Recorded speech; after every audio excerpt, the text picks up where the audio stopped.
Lakers pinakaba mga fans sa tindi ng laban. Nagalit pa ang Raptors coach. Sa first quarter mga idol, inangasan agad ni Scottie Barnes si LeBron matapos nga tirahan ng 3 points. Good start naman mga idol para kay Anthony Davis. Nakailang puntos nga rin itong si AD sa first quarter dahil nga sa mga magagandang pasa ni LeBron. 5-minute mark, good pass ni LeBron kay AD for an open dunk.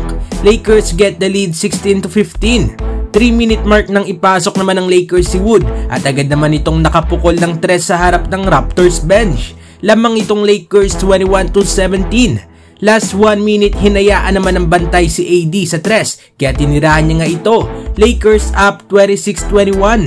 Tatapos ngang first quarter mga idol, hawak ng Lakers ang kalamangan nga sa score na 28-24. Second quarter mga idol, Scottie Barnes iniwan itong si LeBron 28-26. Matapos nga magtabla sa 30 points ay sumagot na ng 5-0 run ito nga sina D'Lo at Max Christie. 35-30 lamang ang Lakers. Nakabawi naman itong si LeBron kay Barnes matapos ngang araruhin sa paint para nga sa isang end one play. 5 minutes left, LeBron nag-ala Dame time at tumira nga sa logo ng Lakers. Angat sa 8 points ang lamang ng Lakers, 44-36.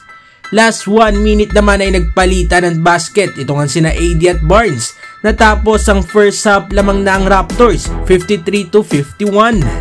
Pagpasok naman ng third quarter, gumawa agad ng 8-0 run ng Raptors. Angat sa 7 points ang lamang, 61-54. 8-minute mark, tinirahan na naman ni Barnes ang Lakers at angat na nga sa 8 points ang lamang, 64-56.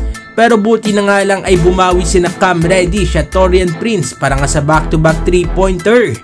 Baba nga sa dalawang inahabol ng Lakers 64-62. 5-minute mark ng ara-aro na naman itong si LeBron sa ilalim. And one play na naman nga para dito kay Lolo Bron. Natapos nga ang third quarter, isa na lang ang lamang ng Toronto Raptors, 89-88. Sa fourth quarter naman mga idol ay naging madugo nga ang laban. Christian Wood for 3. Nakuha na nga ng Lakers ang lamang 95-94. Last 5 minutes, Raptors up by 3, 105-102.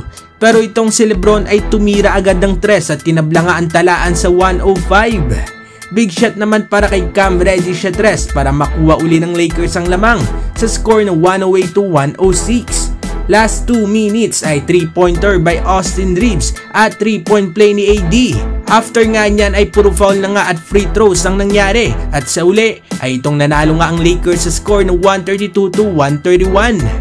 After the game naman mga idol ay galit na galit nga ang Raptors head coach. Aniya ay grabe nga daw ang free throws ng Lakers at dapat nga daw ay hindi na nga lang sila nagpakita sa game at binigay na nga lang sa Lakers ang panalo.